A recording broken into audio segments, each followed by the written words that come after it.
C'était la promesse principale de campagne de ce candidat de droite pour remplacer Tsipras, que d'évacuer entièrement le quartier de ces lieux autogérés, de ces lieux de lutte, de ces squats, de ces collectifs.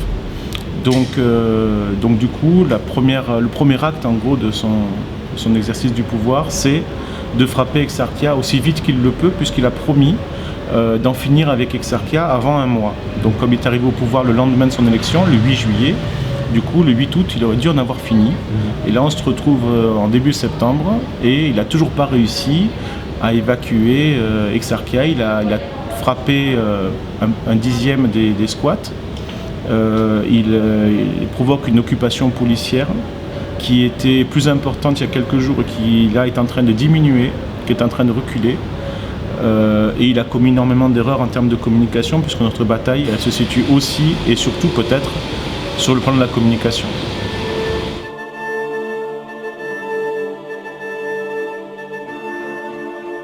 On a créé un réseau qui s'appelle le réseau Nopasaran à l'intérieur du quartier et qui rassemble une grande partie des squats, y compris le Cavox pour les squats politiques et y compris le Notara 26 pour les squats de réfugiés migrants, sachant que dans Exarchia, à l'intérieur d'Exarchia, il y a 23 squats à l'intérieur vraiment du quartier, qui est quand même très petit en fait.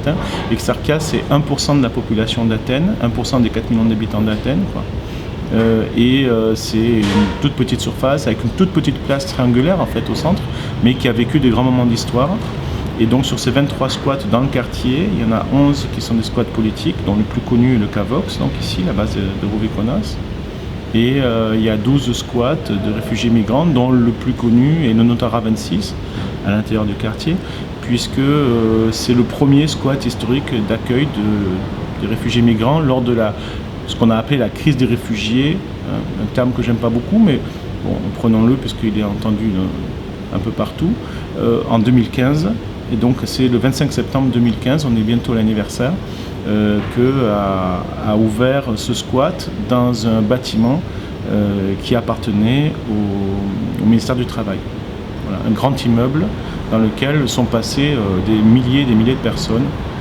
Plus de 6 000, 7 000 personnes sont passées dans ce squat. Voilà, donc on s'organise en réseau, c'est une partie de ces 23 squats, et qui ont une logique, on va dire, assez juste, il me semble, par rapport aux meilleures façons de lutter. C'est-à-dire que réagir plutôt que d'agir, c'est pas toujours bon. Prendre le temps de réfléchir, de se poser, de se dire que c'est pas parce qu'on a les moyens quelquefois de faire certaines choses qu'il faut les faire. Il faut aussi penser aux conséquences en termes par exemple de communication de ce qu'on fait. On est sur une bataille de la communication avec le pouvoir, on est sur une bataille de ce qu'on appelle l'imaginaire social. Et le pouvoir en fait, c'est du vent. Le pouvoir, c'est une fabrication symbolique qui fait qu'on est dans la servitude volontaire. Il est sur un piédestal et avec ses médailles ou son sceptre selon les époques. Il nous fait croire qu'on doit obéir absolument. Alors bien sûr, il y a des valets à son service pour pousser ceux qui ne veulent pas entendre autre chose. Mais avant tout, c'est quand même une question de conditionnement, d'imaginaire social. Et donc nous, on est dans cette lutte-là aussi. C'est-à-dire que même si quelquefois on pourrait faire certaines choses plutôt que d'autres, on réfléchit aussi à la conséquence dans ce domaine-là. Et c'est ça qu'on est en train de réussir en ce moment, c'est que les habitants du quartier sont de plus en plus de notre côté et choqués par ce qui se passe, alors qu'ils n'étaient pas forcément tous convaincus, pour ceux qui ne fréquentent pas beaucoup les lieux, ou pas du tout. Et même en Grèce en général et dans le monde, il y a une opinion publique qui est en train d'être plutôt gagnée par le quartier d'Exarchia et les lieux autogérés, parce que tout simplement l'État a fait preuve d'énormément de violence avec sa police, en s'alliant en particulier avec des groupuscules fascistes.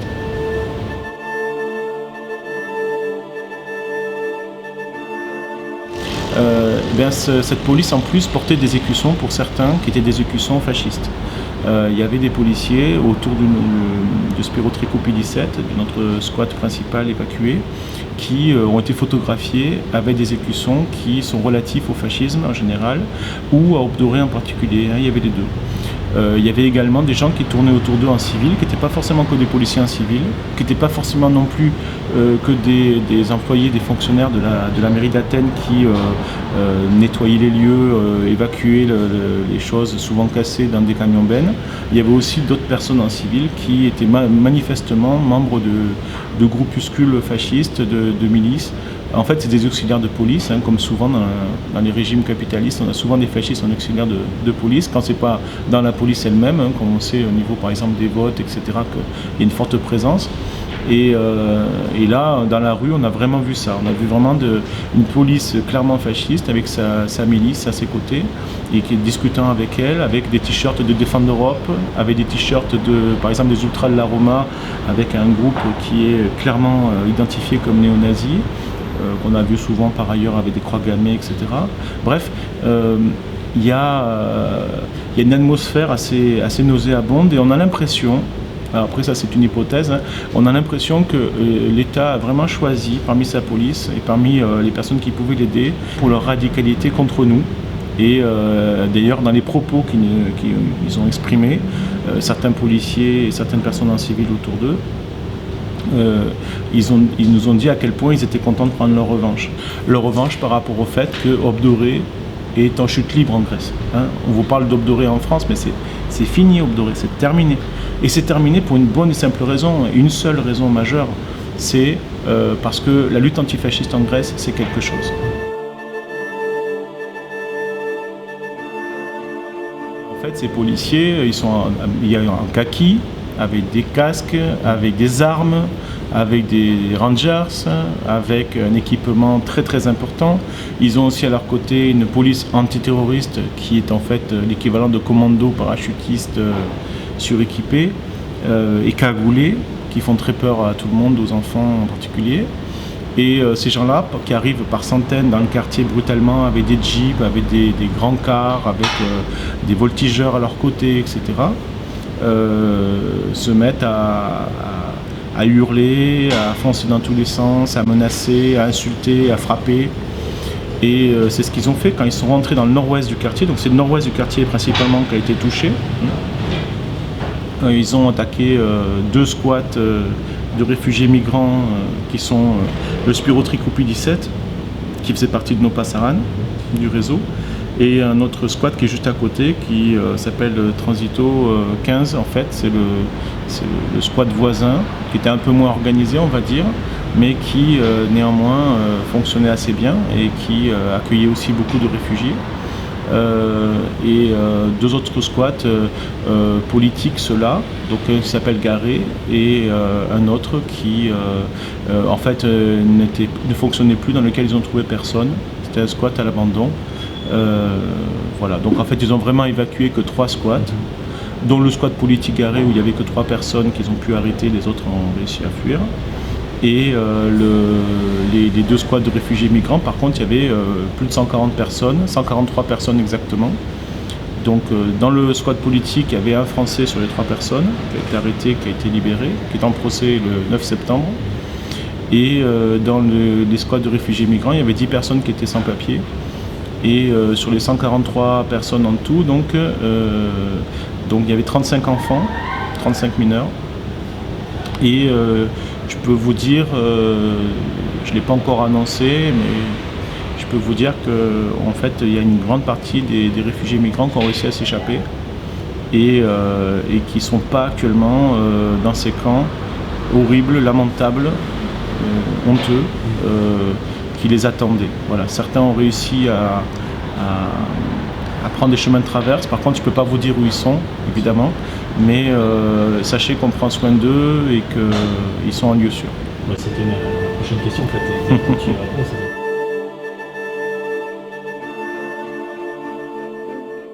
On est dans un monde absurde à ce niveau-là, dans la façon d'accueillir des gens qui pourtant ont beaucoup souffert, des gens qui ont échappé à la mort, des enfants, des personnes vulnérables.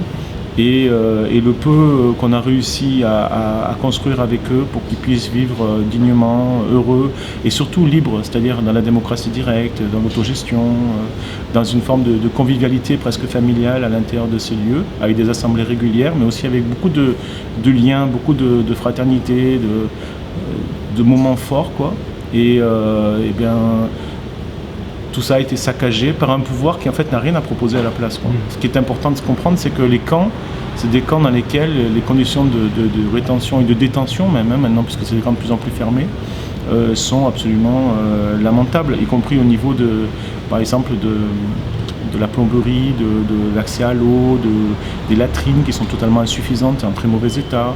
On nous parle de toits en dur, mais en réalité c'est des tentes, et on a déploré des morts. On a déploré des morts aussi pour des raisons alimentaires aussi, parce qu'on a donné de la nourriture avariée ou de la nourriture périmée, alors que certaines ONG qui travaillent avec l'État, qui collaborent avec l'État, pour dire le mot, reçoivent des sommes assez importantes. Donc en fait les sommes de l'Union européenne, elles passent par différents canaux, il y a de l'argent qui s'arrête au passage, c'est ça la bureaucratie, c'est ça les États, c'est ça aussi certaines ONG, bien qu'on ait reçu il n'y a pas très longtemps ici Pierre Klimp, donc on ne rejette pas toutes les ONG en bloc, c'est nous-mêmes qui avons invité Pierre Klimp ici au Cavox et au Notara 26 pour rencontrer et les militants politiques et les réfugiés migrants qui sont aussi des militants politiques bien souvent, ils se politisent de plus en plus. Donc on ne met pas tout le monde dans le même sac. Pierre Klimp, elle est vraiment extraordinaire, Carole Raqueté et d'autres. D'ailleurs, elle a refusé le prix de la médaille de la ville de Paris. Elle était ici à Athènes quand on a pris cette décision. Elle a annoncé ici pour la première fois avant de faire un communiqué. Mais par contre, il y a des ONG qui vraiment collaborent, qui servent de rouage au pouvoir, et c'est ça qu'on observe. Donc nous, on est contre ça, et on propose autre chose dans l'autogestion, dans la démocratie directe, et même plus que ça, avec le consensus le plus souvent.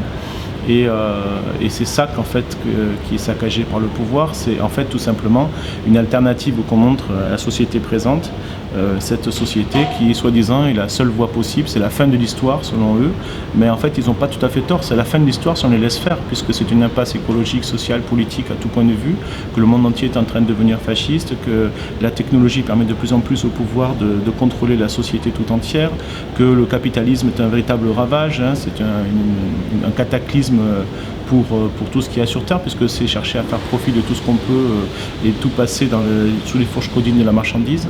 Et donc par conséquent, pour nous, c'est contre ça qu'on lutte. On veut montrer que non, l'histoire n'est pas finie, on n'a pas dit notre dernier mot, et on est capable de s'organiser autrement, de vivre ensemble autrement.